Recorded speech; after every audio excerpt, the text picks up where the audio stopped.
सिद्धेभ्यः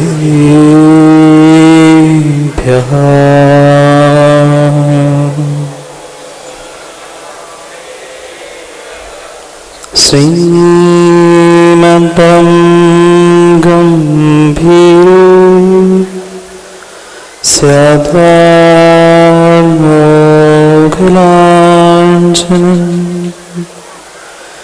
जीयान्त्रैलोक्यनाथस्य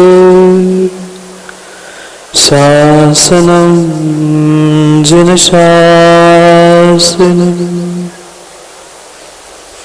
जय मंगलमूर्ताम् विमलोरं नयनदंशमयारं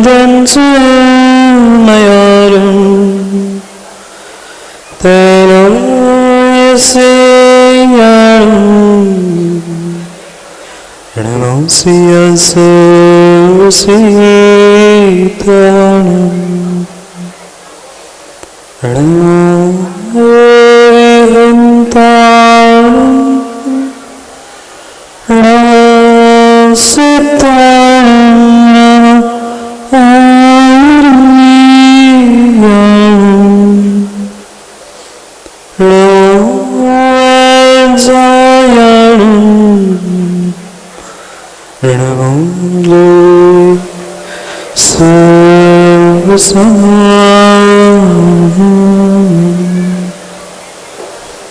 अनंत अनंत परम सिद्ध भगवान की 1008 से आदिनाथ भगवान की परम पूज्य आचार्य भगवान कुंद कुंद स्वामी की परम पूज्य आचार्य भगवान पुष्पराज सागर जी महाराज के परम पूज्य आचार्य भगवान गणाचार्य श्री विराग सागर जी महाराज की परम पूज्य आचार्य भगवान गुरुवर विशुद्ध सागर जी महाराज की परम पूज्य आचार्य भगवान प्रमुख सागर जी महाराज की परम पूज्य श्रवण मुनि विनिश्चल सागर जी महाराज की सनातन जैन धर्म की पंच कल्याणक महामहोत्सव की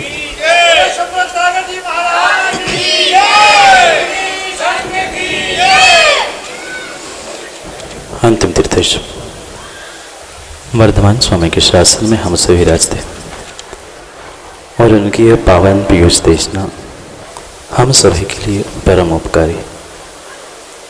अनादिकाल से हमारी आत्मा में जो जन्म जरा और मृत्यु रूपी रोग लगे, उन रोगों का उपशमन करने वाले कोई परम औषधि है तो वह एकमात्र यह जनवाणी। भव्यात्माओं, व्यक्ति अपने जीवन को बदलता तो चाहता है, पर शायद आज तक पंडित जी कोई विरला ही व्यक्ति होगा जो अपने जीवन को बदलने में लिए कार्यकारी हुआ होगा। सब कुछ जानने के बाद भी व्यक्ति अपने जीवन को क्यों नहीं बदल पा रहा? बहुत बड़ा प्रश्न हमें अपने आप से पूछना होगा। यहाँ जितने जितने जीव बैठे हैं, हर व्यक्ति जानता है कि मैं अपने जीवन को बदलना चाहता हूँ और एक मेव लक्ष्य इंसान बनने का, मनुष्य पर्याय धारण करने का, भगवान बनना है। नहीं जानते? जानते हर कोई है, हर कोई व्यक्ति जानता है, पर क्या करे अली भाई, मानता नहीं है। सबसे बड़ी संसार की अगर कोई जटिल जटिल समस्या है तो नहीं मानना है। आज तक हमने इतनी सारी बातों को जान रखा है, पर जितना जाना है मोहना जी उतना हमने माना नहीं है। उतना क्या, उसके 5-10% भी हम मान नहीं पा रहे। क्या सत्य को नहीं जानते? माँ, घर गृहस्थी चलाने में पाप लगता है, आपको नहीं पता? जानते हो? दुकान चलाने में, व्यापार करने में पाप लगता है क्या आप लोग नहीं जानते? जानते हैं, पर नितिन जानते हैं सो मानते हैं क्या? नहीं मानते। ऐसी कौन सी बात है और ऐसी कौन सी विधा है कि मैं सत्य को जानने के बाद भी मान क्यों नहीं पा रहा हूं? कहां कमी रहेगी? संस्कारों की? नहीं, ये भूल है हमारी।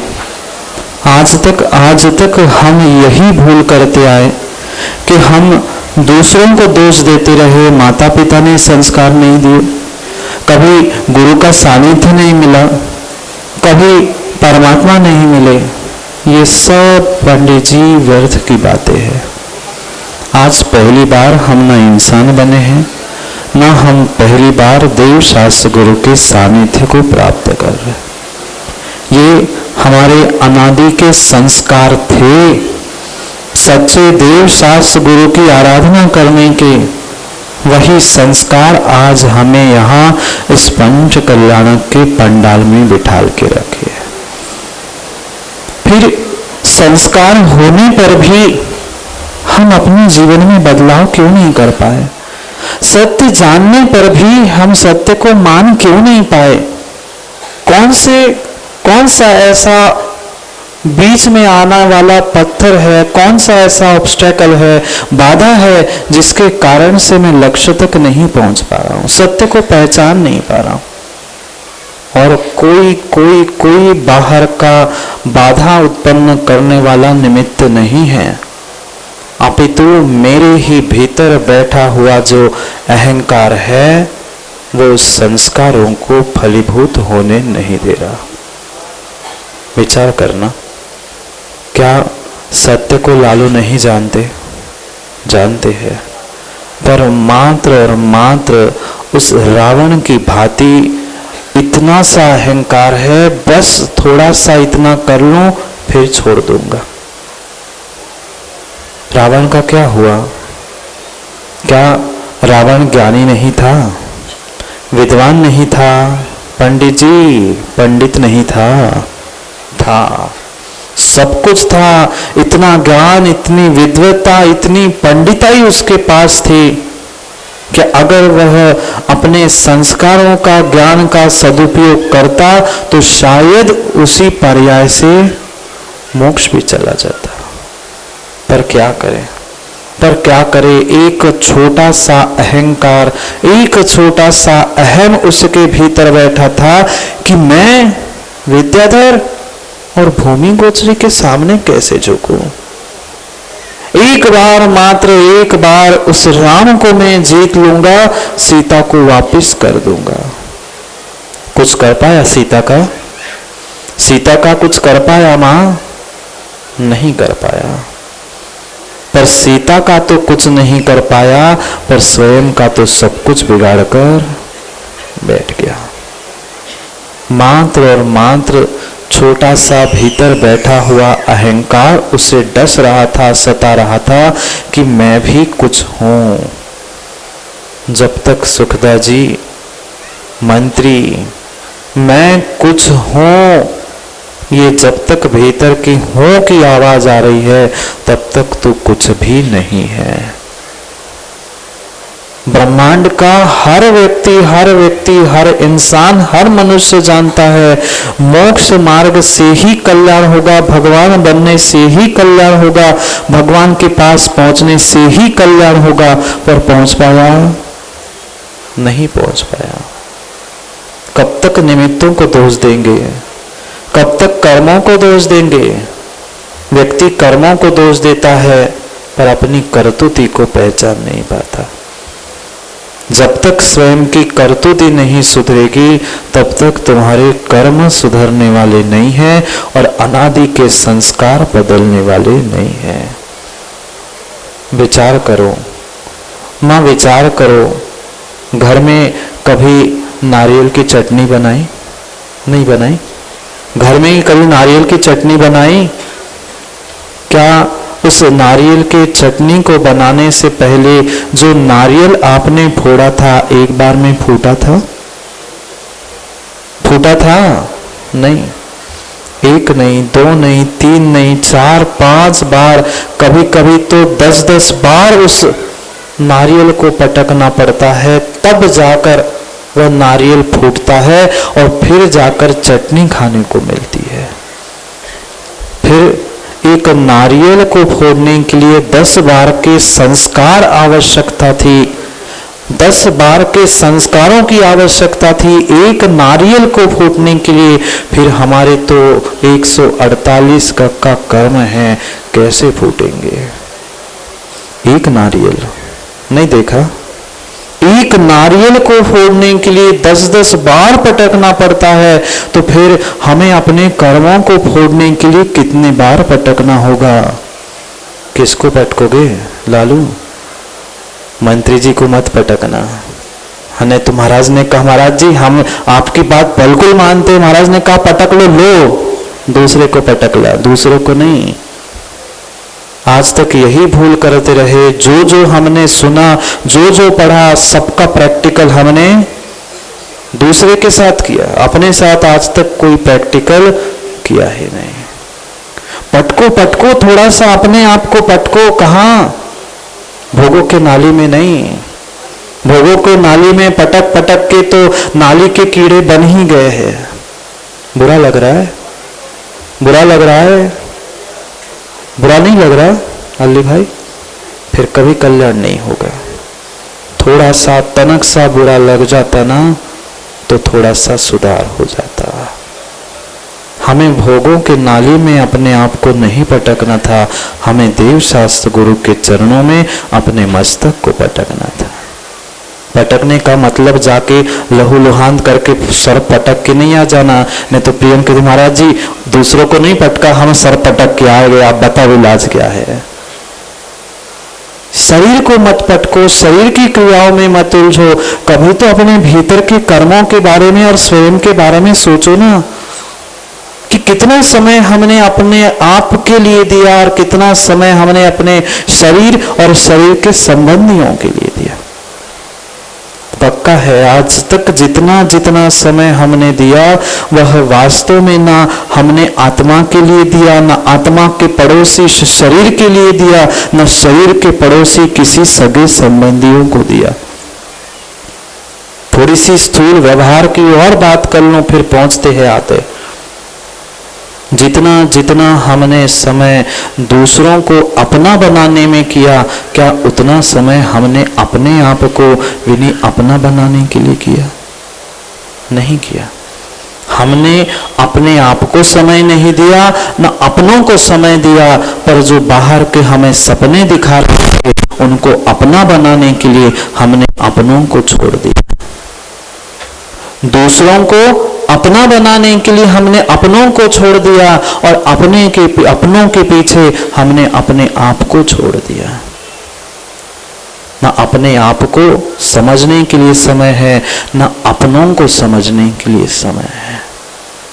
जितने जितने विकल्प, जितने जितने क्लेश, जितना जितना कलह माँ घर परिवार देश राष्ट्र समाज में हो रहा है, मात्र और मात्र समय के अभाव के कारण हो रहा है। आज तो ऐसी स्थिति कई कई स्थानों में हो चुकी है, वह बेटा सुबह उठता नहीं है, उसके पहले पिताजी घर से बाहर निकल जाते हैं, वह जब सोता है तब लौट के आते हैं। क्या करोगे पैसों का? क्या करोगे उस पैसों का? अली भाई, अगर तुम्हें जिस पैसों से तुमने कमा कमा कर उन बच्चों को रोटी खिलाई, उनके लिए अगर तुम्हारे पास 5-10 मिनट समय नहीं है उन्हें समझाने के लिए, संस्कार देने के लिए, तुम्हारे पैसे काम में आने वाले नहीं है। आएंगे? नहीं आएंगे। लाख नहीं, करोड़ नहीं, अरब रुपए तुम कमा के रख लेना, उसकी कोई कीमत नहीं है। पर एक संतान अगर मां संस्कारवान हुई है तो वह लाखों करोड़ों जीवों का कल्याण करने वाली हो सकती है, अगर वह संस्कारवान है तो। हमने समय दिया पंडित जी, हमने समय दिया। किसी ने ज्ञान के शब्दों को, बुरा नहीं मानना, किसी ने ज्ञान के शब्दों को इकट्ठे करने में एक समय गमाया, पर वो भी पुद्गल था। किसी ने धन दौलत पैसे नाम आदि इकट्ठा करने के लिए समय दिया, वो भी पुद्गल की परिणति थी। जो मेरा चेतन था और मेरे चेतन के लिए सहयोगी बनने वाला था, उसको हमने समय नहीं दिया। छोड़ दो आत्मा की बातें, कुछ समय के लिए छोड़ दो आत्मा की बातें, पर अपने शरीर में ही क्या क्या है और क्या क्या नहीं है, इसका गणित पता है? नहीं पता। अपने शरीर का जो एक एक अंग, एक एक अवयव है, उसके बारे में भी हमारे पास सच्चा सही ज्ञान नहीं है। आत्मा की छोड़ दो, वो तो दिख नहीं रहा पंडित जी, मात्र अध्यात्म की चर्चा करने से क्या होता है? पहले जिसके साथ ही आत्मा रह रहा है बरसों बरसों से, भवों भवों से, उसको तो समझो, और इनके संबंध से बने हुए उन संबंधियों को तो समझो। हमारे पास किसी के लिए समय नहीं, पता नहीं 24 घंटे कहां से कहां निकल जाते हैं, पता चला? कल का दिन गया, आज का भी दिन। पिताजी सो रहे कि सुन रहे? सो रहे कह रहे, सुन रहे हैं। कल का तो पूरा ही गया, आज का भी जाने की कगार पर है। सोचना, पल पल एक एक दिन करते करते हमने कितना समय बर्बाद किया। जोड़ के रख लेना तुम करोड़ों रुपए, पर वे करोड़ों रुपए तुम्हारी चिता को आग लगाने के लिए अलीन नहीं आने वाले। आएंगे? नहीं आएंगे। पर जिसके लिए करोड़ों कमाकर तुम करोड़ों का पुण्य नष्ट कर रहे थे, वही बेटा बैठा है आगे। वही बेटा जिसके लिए तुमने करोड़ों का पुण्य, करोड़ों रुपयों का समय बर्बाद किया था, वही तुम्हारी चिता में आग लगाने पहुंचेगा। करोड़ों काम आने वाले नहीं है। अगर वो चाहे तो वो ही तुम्हें मंदिर तक, तीर्थ क्षेत्र तक पहुंचा सकता है, और वो चाहे तो तुम्हें अनाथ आश्रम में भी पहुंचा सकता है। पर क्या करे, जीव समझता ही नहीं है। हर व्यक्ति चाहता है मैं बच्चों को अच्छा सिखा दूं, अच्छा बता दूं, अच्छा सिखा दूं। मां आप नहीं सोचते? हर बच्चा अच्छा चाहते हो, पर पक्का मानना, बच्चे कभी सिखाने से सीखते ही नहीं है, वह दिखाने से सीखते हैं। एक थे दंपति, और स्वाभाविक है व्यर्तमान के स्टेटस में, स्टैंडर्ड में, कौन किसके घर में वृद्ध माता पिता को सहन करता है, क्योंकि हर व्यक्ति का अपना अपना स्टेटस हो चुका।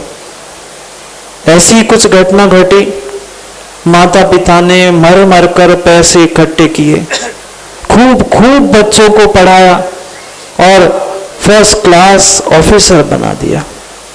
अब बेटा फर्स्ट क्लास ऑफिसर बना है तो बहू भी सेकंड क्लास चलेगी? नहीं। वह बहू भी बहुत अच्छी पढ़ी लिखी सुंदर लिया है। आज हर व्यक्ति मात्र सूरत देखना चाहता है, भीतर की सीरत को कोई नहीं पहचानता। मत जाना चेहरों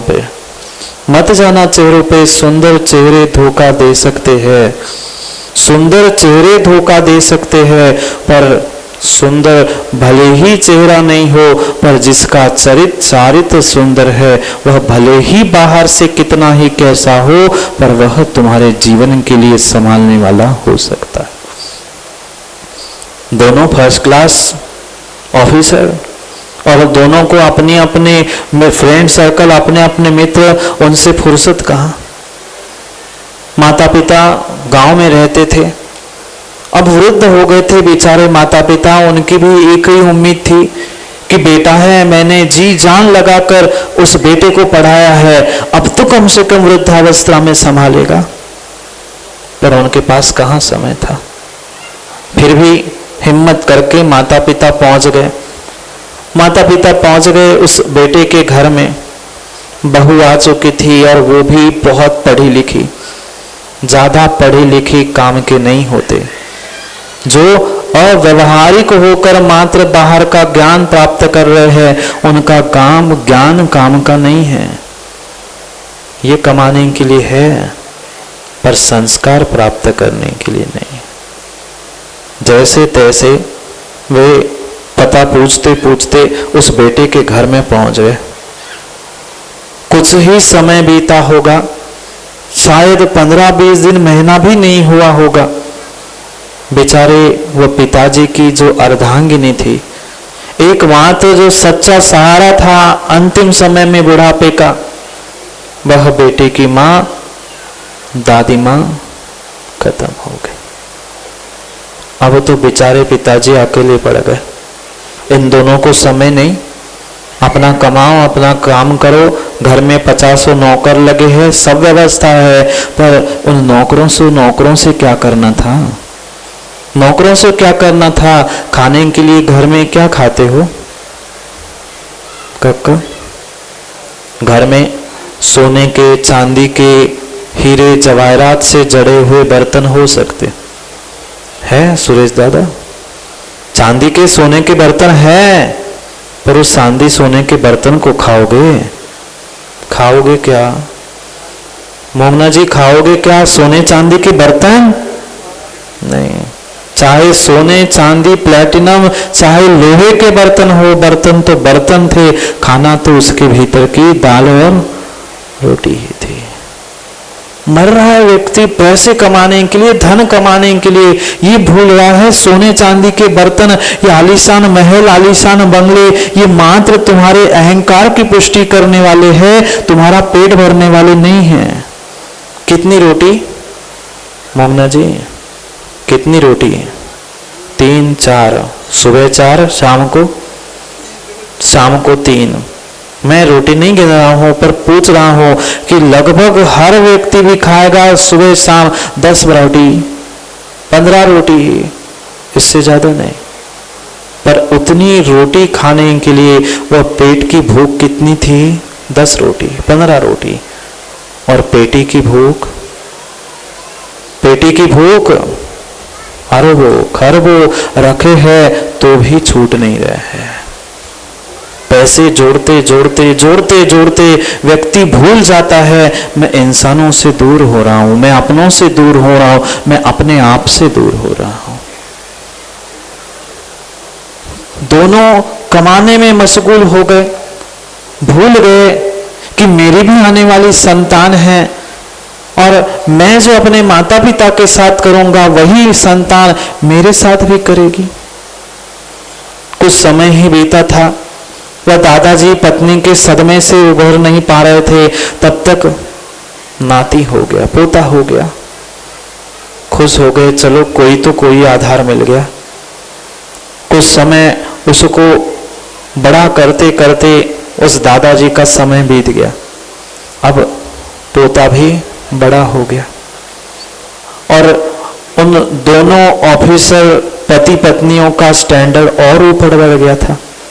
बहुत वर्षों की नौकरी हो गई थी, उनको प्रमोशन मिल गया था, और जितनी प्रमोशन से वो ऊपर बढ़ रहे थे, उनकी हाई सोसाइटी, हाई स्टेटस सब कुछ बढ़ गया था।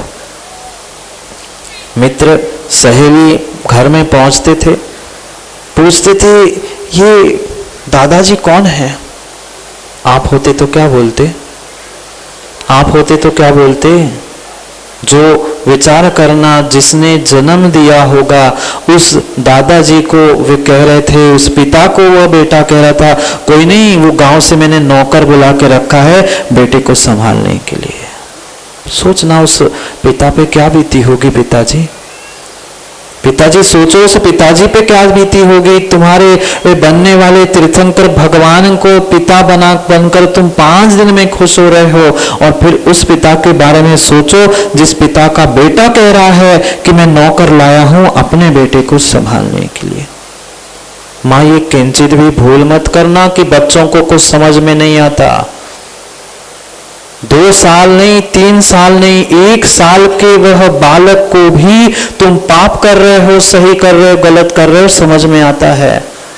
आगम में तो आचार्य भगवंतों ने कहा है कि पाप भी कर रहे हो और कोई त्रियंश भी सामने है, वह त्रियंश पर भी तुम्हारे पाप के, तुम्हारी लड़ाई के संस्कार पड़ते हैं। फिर आप तो उन बच्चों को लेकर ही तू मैं और लड़ाई करते हो। बच्चों पर क्या संस्कार होते होंगे? फिर क्यों उम्मीद रखते हैं हम बच्चों से कि बहुत सारी अच्छी बातें, अच्छा कार्य, अच्छा जीवन वो यापन करे? अरे पहले तू तो अच्छे हो जाओ। वह बात बेटे के दिल में घर करके रह गई कि मेरे दादाजी को यह नौकर कह रहे। फिर भी बेटा बेटा था, बालक था, उसने वह बात अपने भीतर रख ली। कुछ दिन ही नहीं बीते थे, वह बेटे की माँ बहुरानी, उसका और स्टैंडर्ड बढ़ गया था और अब नौकर बेटे ने ही बना दिया था। तो नौकरों जैसी ही उसकी ट्रीटमेंट, उससे व्यवहार शुरू हो गया। जिस थाली में अब फर्स्ट क्लास ऑफिसर और भी प्रमोशन हो गया था, अब बर्तन भी चांदी के आ गए थे। उस चांदी के बर्तन में पिताजी को कहां से भोजन कराए? चुरा के का चम्मच रख ली तो उन्होंने व्यवस्था बनाई, कुछ मिट्टी के बर्तन खरीद के लाए और उस मिट्टी के बर्तनों में उनको भोजन कराना प्रारंभ किया। वह मिट्टी के बर्तन एक ही दिन काम के, दूसरे दिन फेंक दे। इकट्ठे कर लिए, रोज वह उस मिट्टी के बर्तनों में पिताजी को, दादाजी को भोजन कराए और बर्तन अलग। बेटे ने एक दिन देखा, 2 दिन देखा, 4-5 दिन देखने के बाद बेटा भी समझदार था, अब 6-7 वर्ष का हो चुका था। बेटे के पास एक उसका अपना स्वतंत्र कमरा था, स्वतंत्र अलमारी थी, स्वतंत्र बेड था। उसने भी सोचा कि अपने काम करते हैं। ये दादाजी के लिए जो मिट्टी के बर्तन माता पिता प्रयोग कर रहे हैं, उन बर्तनों को हम इकट्ठा करके रख देते हैं। आदि जिस बर्तनों में दादाजी का भोजन हो रहा था, रोज बर्तन फेंकने की जगह धीरे से वो मिट्टी के बर्तन उठाता, अपने अलमारी में रख देता। 2-4 महीने बीत गए, पता नहीं माँ को कैसे, कहां से क्या खबर लग गई। माँ ने पूछा, क्यों बेटा, तेरी अलमारी में इतना सारा क्या रखा है तुमने? इतने कपड़े तो तेरे पास है नहीं, अलमारी भरी कैसे? वो भी समझदार था, बर्तन छुपा के आगे कपड़े लगा के रखे थे। माँ ने पूछा, बेटा कहता है कुछ नहीं माँ, कुछ नहीं। फिर भी माँ नहीं मानी। माँ ने तिजोरी व अलमारी खोली और देखती है कि वहां क्या रखा था? मिट्टी के जो भोजन के बर्तन थे वो रखे थे। माँ गुस्सा हो गई बेटे पर, क्यों? ये क्या तुमने तमाशा लगा के रखा है? क्या तुम्हें खिलौने कम पड़ गए? सोने चांदी के अपने पास बर्तन है, तुम सोने के कह दे, सोने के तुम्हें बर्तन दे दूं। ये क्या मिट्टी के बर्तन इकट्ठे करके रखे तूने? कितना सुंदर उस बालक ने उत्तर दिया माँ को। वो कहता है, माँ क्षमा करना, माँ क्षमा करना, आज का तो समय है, आज तो फिर भी ये मिट्टी के बर्तन मिलेंगे। मतलब हाँ माँ, अभी तो फिर भी मिट्टी के बर्तन इतने सहजता में मिलेंगे, पता नहीं 20-25 साल बाद क्या होगा। माँ कहती, मतलब क्या कहना चाहते हो तुम? कुछ नहीं माँ, अभी तो फिर भी मिट्टी के बर्तन मिल रहे हैं, सो मैं इकट्ठा करके रख रहा हूँ। 25-30 साल बाद जब तू बूढ़ी होगी ना, तो तुझे मैं किसमें खिलाऊंगा? उसके लिए तुम्हारे लिए मैं मिट्टी के बर्तन जोड़ के रख रहा हूँ। 30 साल बाद तुम्हें भी मैं इस मिट्टी के बर्तन में खिलाऊंगा। माँ का मुंह इतना सा रह गया। उसको अपनी गलती का एहसास हुआ कि मैं अपने पिता के ससुर के साथ ऐसा व्यवहार कर रही हूं, तो आने वाले समय में ये बेटा भी मेरे साथ ऐसा ही व्यवहार करेगा। माँ, ये होती है लीला संस्कारों की। ये होते हैं संस्कार, चाहे तुम अच्छे संस्कार दो, चाहे बुरे संस्कार दो। तुम जैसे संस्कार संतान को गर्भ से, जन्म से युवा अवस्था तक देते रहोगे, वही संस्कार उसके जीवन को बनाने के लिए और बिगाड़ने के लिए कार्यकारी होते हैं। मत दोष दो युवा अवस्थाओं को, मत दोष दो साधनों को। महाराज जी मोबाइल में खिल लगा रहता है, महाराज जी ये करता है, दोस्ती ऐसी है। बिगाड़ा किसने? मोबाइल हाथ में दिया किसने? महाराज जी बाहर पढ़ते हैं, दूर रहते हैं, अब जरूरी है बिगड़ो। स्वयं बिगाड़ने के लिए निमित्त बन रहे हो। दोष उनकी युवावस्था को, उनके दोस्तों को और उन मोबाइल जैसे साधनों को मत देना। कहाँ गए संस्कार मोंगना जी, कहाँ गए संस्कार? वह भी समय था, वह भी समय था इस भारत भूमि का कि माता पिता के सामने बेटा, बहू नहीं, माता पिता के सामने बेटा तक अपने बेटे का नाम नहीं लेता था। याद है बुजुर्गों को? कब याद है? आज की बात नहीं, आज तो कंधे पर सर पे लेके घूमते बच्चा को। बच्चे का नाम नहीं, बच्चे को गोद में नहीं उठाया जाता था। आज तो सास ससुर एक सोफे पे बैठे, दूसरे सोफे पे बैठकर दोनों टीवी देख रहे, ताली बजा रहे, वाह बढ़िया बढ़िया सास और बहू। ये संस्कार है। क्यों कलह हो रहा है, क्यों युद्ध हो रहा है? हम वही मिलकर बैठकर देख रहे हैं, वही पाप की क्रिया देखते देखते खा रहे हैं। भाई वैसा ही तो मन होगा, वैसी तो क्रिया करोगे। मर्यादा नाम की व्यवस्था बंद ही हो चुकी है।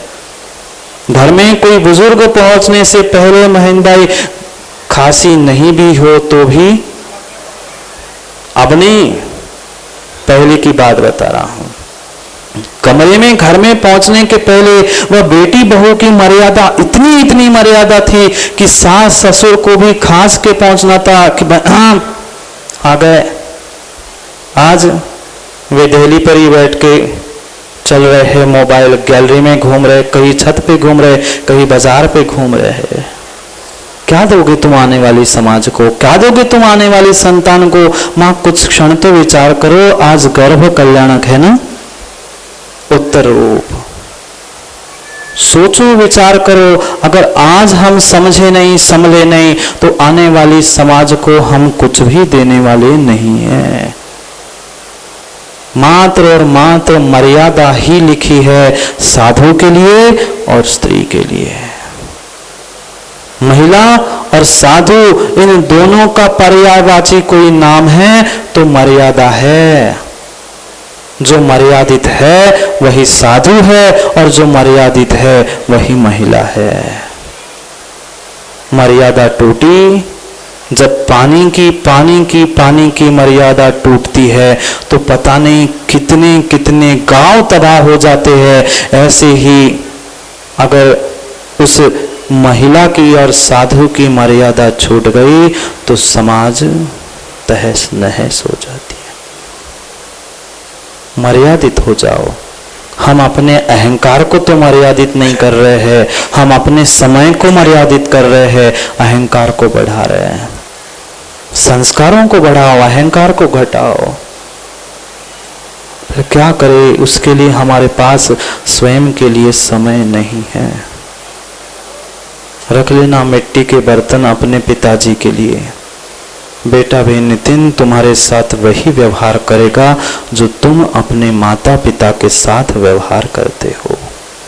भले ही कितनी ही अली भैया खटपट हो जाए, मियाँ बीवी में होगी, पर बच्चों के सामने कभी वह बात निकलनी नहीं चाहिए। क्यों? वे तुम्हें सम्मान से देखते हैं, ये मेरे पिता है, ये मेरी माँ है, और तुम आपस की बातें उनके सामने करोगे, उनके सामने ही बहस करोगे तो वे तुम्हारा क्या सम्मान रखेंगे? हम ही अपने माता पिता के बारे में, गुरु के बारे में बोलने लग जाएंगे तो बाहर के लोग तो तुम्हें बोलने के लिए बैठे हैं। थोड़ा सोचो तो। हमारी मर्यादा, हमारा स्थान, हमारे गुरु, हमारे माता पिता, सब कुछ मेरा है। उस मर्यादा का और संस्कारों का ध्यान करो ना। हम ही मर्यादित नहीं हैं, दूसरों को क्या मर्यादा सिखाएंगे?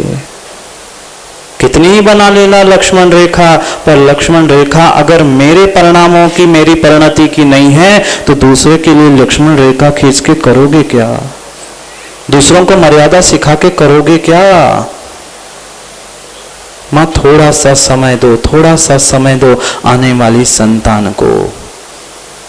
बेटा था, समय हो गया है। अली भाई आदि नाम है ना, आदि बेटा था। आदि पिताजी थे, खूब करोड़पति, खूब पैसे वाले थे, खूब इतना धन था, इतना धन था कि धन की कोई सीमा नहीं थी,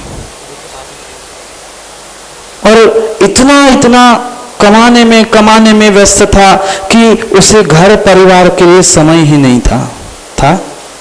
अब बेचारा मुंह छुपाने से क्या होता है, जो है सो है। कभी ललितपुर, कभी इंदौर, कभी टीकमगढ़, कहीं भी घूमना। वह पिताजी थे, उनके पास बिल्कुल समय नहीं था।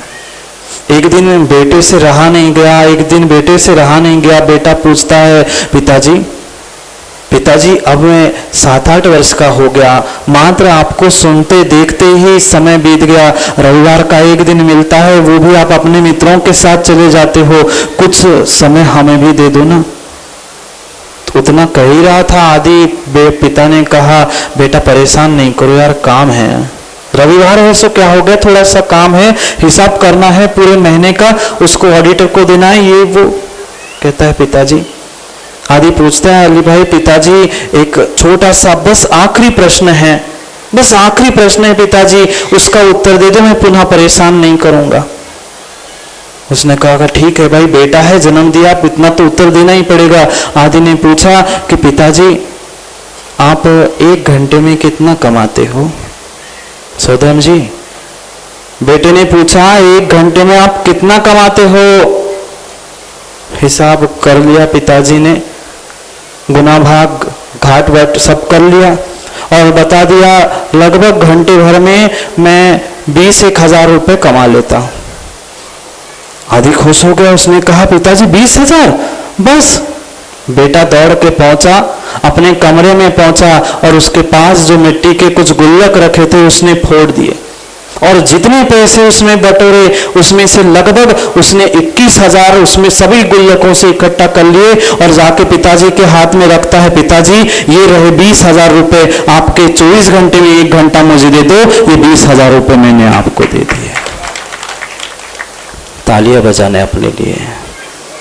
ऐसा तुम्हारे साथ ना हो, इसलिए समय दो, समझ दो। समझ तभी दे पाओगे जब तुम समय देना सीख लोगे, संस्कार देना सीख लोगे। समय हो गया है समझने का कि ना समझ बनने का। अब निर्णय अपने हाथ में है कि हमें अपने जीवन को किस प्रकार से समझना और संभालना है। कोई भगवान, कोई गुरु हमें समझने वाले, समझाने वाले नहीं मिलने वाले। कब तक कहेंगे, कब तक समझाएंगे? वह तब तक समझाएंगे जब तक तुम समझने की प्रयास नहीं कर पा रहे हो, पर समझ में तभी आएगा जब तुम अपने अहंकार को घटाकर संस्कारों को बढ़ाने का प्रयास करो। कौन कम करेगा अहंकार को? कोई दूसरा नहीं, मैं ही करूंगा। जितने विकल्प वर्तमान में दिख रहे हैं मात्र और मात्र उस अहं के पीछे है। सबसे बड़ा शत्रु इस संसार में मेरा कोई है तो मेरा अहम है, अहंकार है। जैसे लोहे को कोई दूसरा नहीं काटता, देखा, लोहे को कोई दूसरा नहीं काटता, पर लोहे की स्वयं की जंग ही, समय दे दो, थोड़ा सा पानी छीट दो और समय दे दो, कौन? भद्रा जी, वही लोहे की जंग ही लोहे को काटती है। ऐसे तेरी स्वयं की अहम की परिणति तेरा काट कर रही है और किसी का नहीं। इसलिए सत्य को समझो, पर क्या करे? वह अहम की बिंदी जो माथे पर बैठी है, बिंदी कहाँ लगाते हैं माँ? पैरों में। कितने हजार, कितने लाखों की, कितने लाख की बिंदी? 2 रुपए, 5 रुपए। पहले तो 54-58 में आती थी, अब महंगी भी कह लो, कीमती से कीमती 2, 5, 10, 20, 50 रुपए की। पर वह 50 रुपए की बिंदी भी माथे पर लगती है, जगह पर लगती है तो उसकी कीमत है। कहीं और लगा लेना, गाल पे, कान पे, तो लाख रुपए की ले लेना, कान पे लगा लेना, हाथ पे, पैर पे लगा लेना, नहीं। अगर वही बिंदी जगह पर लगती है तो सुंदरता करती है और वही बिंदी गलत जगह पे लगती है तो काम बिगाड़ती है। हमारे साथ आज तक पंडित जी यही हुआ, जो सच्चा पथ था उस पथ पर हमने बिंदी लगा दी। क्या हुआ? सच्चा पथ था, एक ही पथ था सच्चा, उस एक पथ पर हमने वो बिंदी लगा दी अहंकार की, अहम मैं, और वह पथ पंथ बन गया। वह पथ पंथ बन गया। और वही बिंदी अगर तुम सत पे लगा लेते, वही बिंदी सत्य पर लगा लेते, तो ऐसे संत बन जाते। अंतर वही है, बिंदी वही है, अंतर बहुत है। पथ पे बिंदी लगी तो पंथ बन गया, सत पे बिंदी लगी तो संत बन गया। निर्णय हमें करना है कि सत से संत बनना है कि पथ से पंथ को प्राप्त कर। समय हो गया है पथ का, गमन का। करेंगे पुनः समय पर समय की बात। उस बहुत सारी बातों को पुनः समय पे समझेंगे, क्योंकि समझ और समय किसी के मांगने से विनय भाई नहीं मिलती। समझ है तो समय का सदुपयोग कर लो, और समय है तो समझ को धारण कर लो। पुनः समझ को समय पर समय के लिए समय पे मिलते हैं, क्योंकि समय पे किया गया काम समय को दिलाता है। बोली भगवान महावीर स्वामी की।